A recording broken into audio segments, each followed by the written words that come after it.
नमस्कार। महत्वपूर्ण प्रश्नों की इस श्रृंखला में हम पिछली वीडियो में चर्चा कर रहे थे सर्वोच्च न्यायालय के संगठन, उसकी संरचना, क्षेत्राधिकार और शक्तियों के संबंध। विद्यार्थियों, पिछली वीडियो में मैंने सुप्रीम कोर्ट की संरचना, संगठन, उसकी नियुक्ति, न्यायाधीशों की संख्या, योग्यता के संबंध में, वेतन भत्तों के संबंध में विचार विमर्श किया और आज हम विस्तार से इसके पावर के संबंध में चर्चा करेंगे।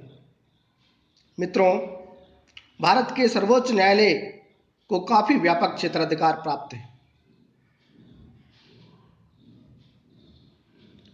जैसे प्रारंभिक क्षेत्राधिकार। सर्वोच्च न्यायालय के प्रारंभिक क्षेत्राधिकार को हम दो वर्गों में विभाजित कर सकते हैं। पहला, संघ और राज्यों से संबंधित। इसके अंतर्गत निम्नलिखित वाद आते हैं। पहला, भारत सरकार तथा एक या एक से अधिक राज्यों के संबंध में कोई विवाद है तो उस विवाद का निपटारा, इस विवाद को सुनने का अधिकार सुप्रीम कोर्ट को दिया गया है। इसके अलावा भारत सरकार, राज्य या कई राज्यों तथा एक से अधिक राज्यों के बीच कोई विवाद है तो उस विवादों को भी सुप्रीम कोर्ट ही देखेगा। तीसरा, दो या दो से अधिक राज्यों के बीच यदि कोई विवाद है जिसमें कोई ऐसा प्रश्न अंतर्निहित है जिस पर किसी वैध अधिकार का अस्तित्व या उसका विस्तार निर्भर करता हो, अर्थात सर्वोच्च न्यायालय को केवल संघ सरकार तथा राज्य सरकारों के पारस्परिक विवाद के संबंध में प्रारंभिक अनन्य क्षेत्राधिकार प्राप्त है। प्रारंभिक अनन्य क्षेत्राधिकार अर्थात सुप्रीम कोर्ट की इस क्षेत्राधिकार में उसे सुप्रीम ही शक्तियां प्राप्त है। कह सकते हैं कि ये जो उपयुक्त प्रकार के विवाद केवल सर्वोच्च न्यायालय में ही उपस्थित किए जा सकते हैं। मित्रों, विद्यार्थियों, इसके प्रारंभिक क्षेत्राधिकार के प्रथम वर्ग के बाद हम द्वितीय वर्ग की यदि चर्चा करें तो द्वितीय वर्ग इसका मौलिक अधिकारों से संबंधित क्षेत्राधिकार के बारे में है। मौलिक अधिकारों के संरक्षण के संबंधित मामले उच्च न्यायालय तथा सर्वोच्च न्यायालय दोनों जगह प्रस्तुत किए जा सकते हैं। और यदि हम सर्वोच्च न्यायालय की बात करें, सुप्रीम कोर्ट की बात करें, तो इंडियन कॉन्स्टिट्यूशन का आर्टिकल 32 का 1 यह प्रावधान करता है कि मौलिक अधिकारों के संरक्षण के लिए सर्वोच्च न्यायालय को विशेष दायित्व सौंपे गए हैं। वह मौलिक अधिकारों के संरक्षण के लिए बंदी प्रत्यक्षीकरण, अधिकार प्रच्छा, उत्प्रेषण और परमादेश की याचिका जारी कर सकता है, रिट जारी कर सकता है।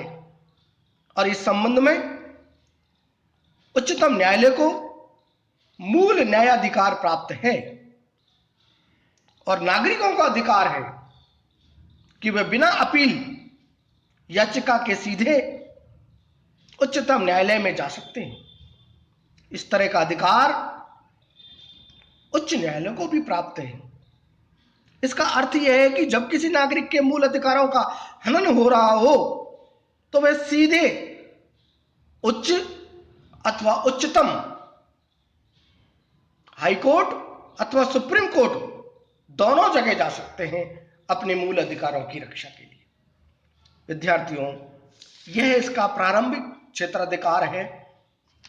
इसके बाद हम इसके दूसरे क्षेत्र अधिकार के बारे में यदि हम चर्चा करें तो दूसरा क्षेत्राधिकार इसका अपीलीय क्षेत्राधिकार के अंतर्गत माना जाता है।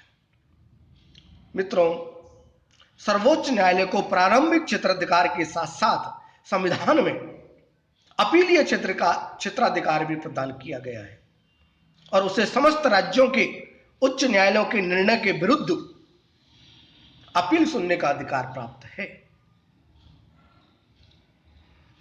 सर्वोच्च न्यायालय के अपीलीय क्षेत्राधिकार को हम भी 5 भागों में विभाजित कर सकते हैं।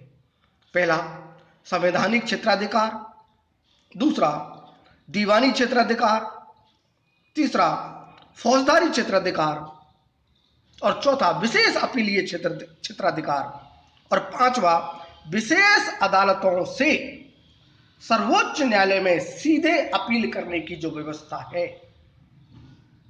वो 5वें प्रकार के अपीलीय क्षेत्राधिकार के अंतर्गत रखी जा सकती है। मित्रों, अब हम बारी बारी से इनकी चर्चा करना चाहेंगे, विचार विमर्श करना चाहेंगे। पहला, संवैधानिक क्षेत्राधिकार जो है वो संविधान के आर्टिकल 132 के अनुसार यदि हाई कोर्ट ये प्रमाणित कर दे कि विवाद में संविधान की व्याख्या से संबंधित कोई कानून का कोई प्रश्न निहित है, अंतर्निहित है, तो उच्च न्यायालय के निर्णय के विरुद्ध अपील सीधे सर्वोच्च न्यायालय में की जा सकती है।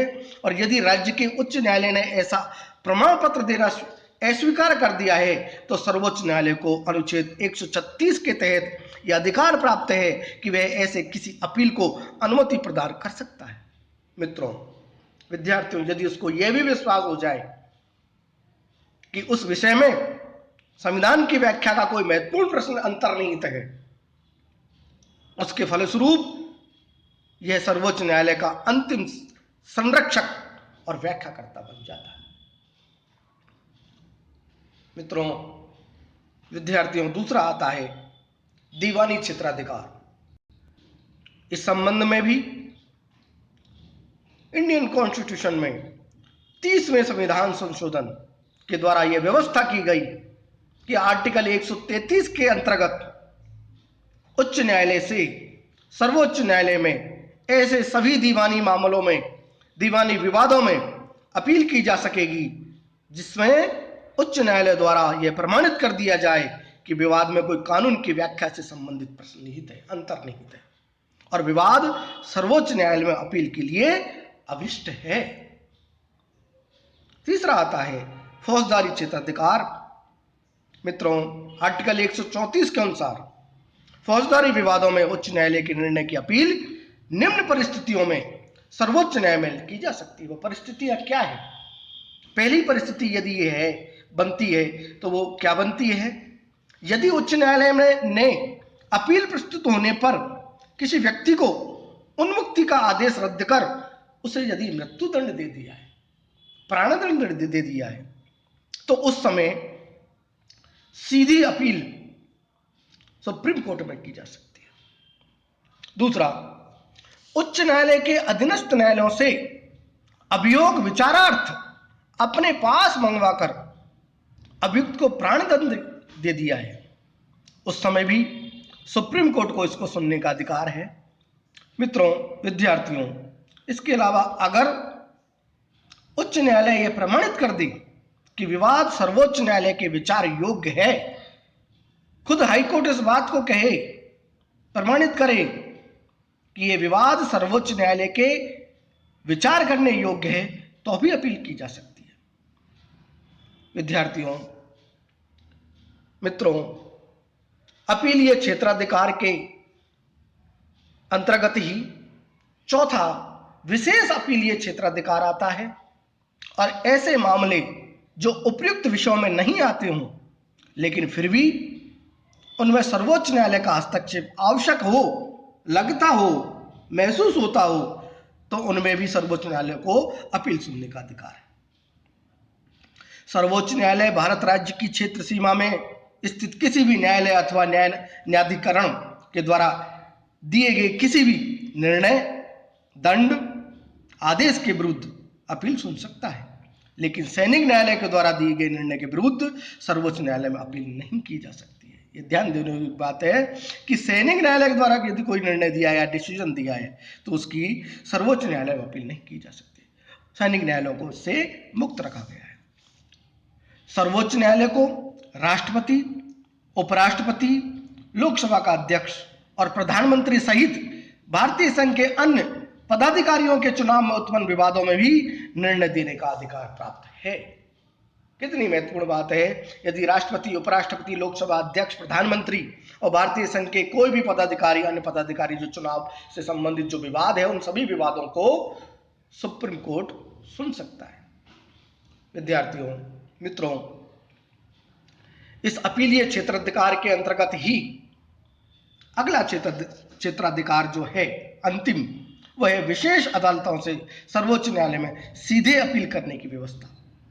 मित्रों, आपको मालूम होगा कि तत्कालीन राष्ट्रपति ने 13 जुलाई 1984 को आतंकवादी क्षेत्र अध्यादेश जारी कर केंद्र सरकार को यह अधिकार दिया कि वे देश में जम्मू कश्मीर के अतिरिक्त, लेकिन अब चूंकि जम्मू कश्मीर को भी भारत की भारतीय संविधान में अभिन्न अंग बना दिया गया है, आर्टिकल 370 की धारा को समाप्त कर दिया गया है, तो अब यह प्रावधान जम्मू कश्मीर के अतिरिक्त वाला स्वतः ही समाप्त हो जाएगा कि किसी भी भाग को आतंकवादी प्रभावित क्षेत्र घोषित कर आतंकवादियों पर मुकदमे चलाने के लिए विशेष अदालतें स्थापित कर सकती है और इन अदालतों के खिलाफ अपील सीधे सर्वोच्च न्यायालय में की जा सकेगी। इस प्रकार से विद्यार्थियों, अपीलीय क्षेत्राधिकार पर हमने विचार विमर्श किया, जाना, समझा। और अगला जो क्षेत्राधिकार है, तीसरा जिसका जो क्षेत्राधिकार है, वो सलाह देने वाला अधिकार है। सलाह से संबंधित, परामर्श से संबंधित जो क्षेत्राधिकार है वो क्या क्या कहता है, इस पर भी हम चर्चा करना चाहेंगे। मित्रों, भारतीय संविधान की एक खूबी है, बखूबी है इंडियन कॉन्स्टिट्यूशन में कि संविधान ने सर्वोच्च न्यायालय को परामर्श संबंधी क्षेत्राधिकार प्रदान किया है, से विभूषित किया है। आर्टिकल 143 के अनुसार यदि कभी राष्ट्रपति को प्रतीत हो, महसूस हो कि विधि का तथ्य या विधि से संबंधित कोई साक्ष्य, कोई ऐसा प्रश्न पैदा हुआ है जो सार्वजनिक महत्व का है, तो वह उक्त प्रश्न पर सर्वोच्च न्यायालय से परामर्श मांग सकता है।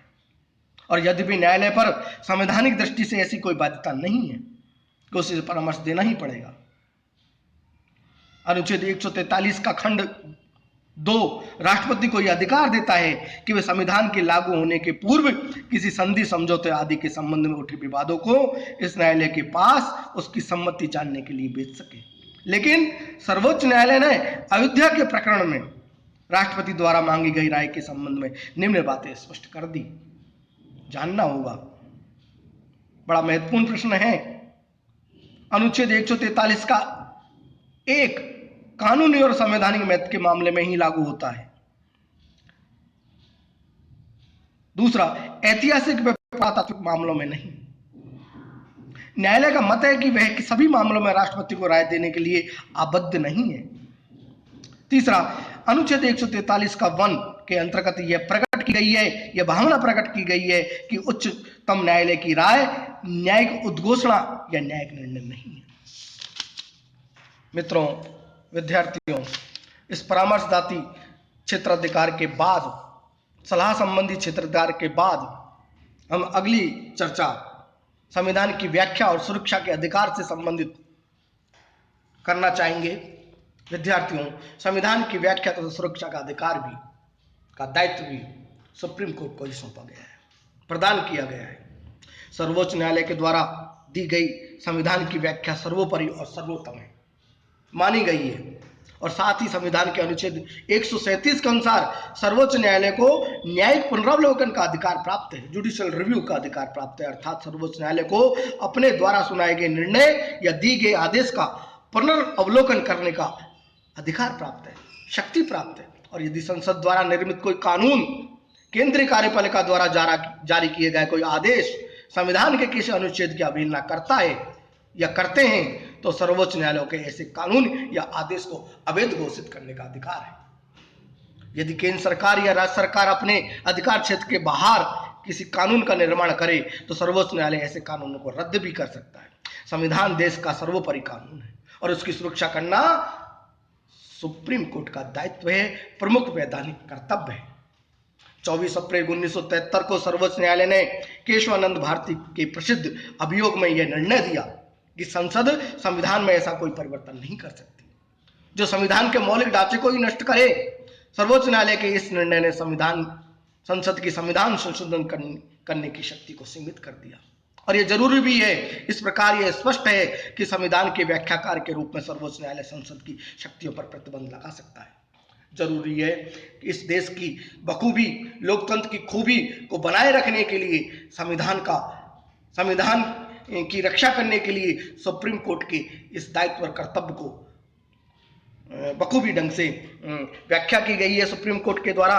और भारत के लोकतंत्र में यह तीनों अंग जो विधायिका, कार्यपालिका और न्यायपालिका ने इनका सदैव ही एक दूसरे के प्रति आदर किया है। ये तीनों अंग एक दूसरे के प्रति पूरक हैं। मित्रों, विद्यार्थियों, अगली चर्चा हम अभिलेख न्यायालय, रिकॉर्ड न्यायालय के रूप में करना चाहेंगे कि आर्टिकल 129 सर्वोच्च न्यायालय को अभिलेख न्यायालय का स्थान प्रदान करता है। मित्रों, विद्यार्थियों, अभिलेख न्यायालय से हमारा क्या आशय है इसको समझना चाहेंगे कि इस न्यायालय के अभिलेख सभी जगह तथा साक्ष्य के रूप में स्वीकार किए जाएंगे और इन्हें किसी भी न्यायालय में प्रस्तुत किया जाएगा। मेरे कहने का तात्पर्य यह है कि सुप्रीम कोर्ट के जितने भी डिसीजन हैं उनको, उनके रिकॉर्डों को साक्ष्य के रूप में प्रस्तुत किया जाएगा और वो कभी भी, किसी भी समय, किसी भी न्यायालय में प्रस्तुत किए जा सकेंगे और उनकी प्रामाणिकता के विषय में किसी प्रकार का संदेह नहीं किया जाना चाहिए।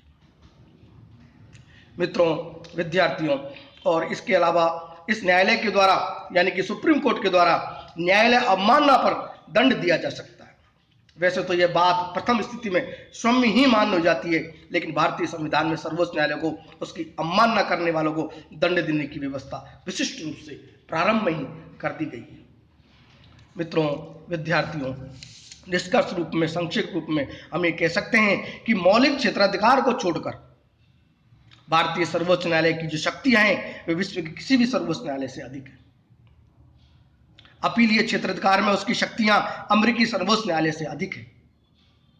भारत का सर्वोच्च न्यायालय उच्च न्यायालयों के संवैधानिक, दीवानी, फौजदारी निर्णयों के विरुद्ध अपील सुन सकता है। यह देश के निम्न न्यायालयों के निर्णय के विरुद्ध अपील की विशेष आज्ञा दे सकता है। इस पर भी भारत का सर्वोच्च न्यायालय अमेरिकी सर्वोच्च न्यायालय से अधिक शक्तिशाली है।